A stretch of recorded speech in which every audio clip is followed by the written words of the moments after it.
What is going on, everyone? Welcome to another video from Feature Tech. In this video, I'm going to show you how to reset your Wyze active noise cancelling headphones in under 1 minute. Let's get started.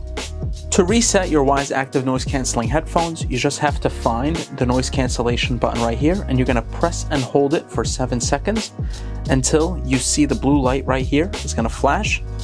So let's wait another couple seconds. And as you can see, it's going to begin flashing, which means it's ready to be paired to whatever device you're trying to pair it to. So this was my video on how to reset your Wyze active noise cancellation headphones. If this video was helpful, make sure to like and subscribe. If you have any questions, leave them down below. Hope you have a great day. Take care.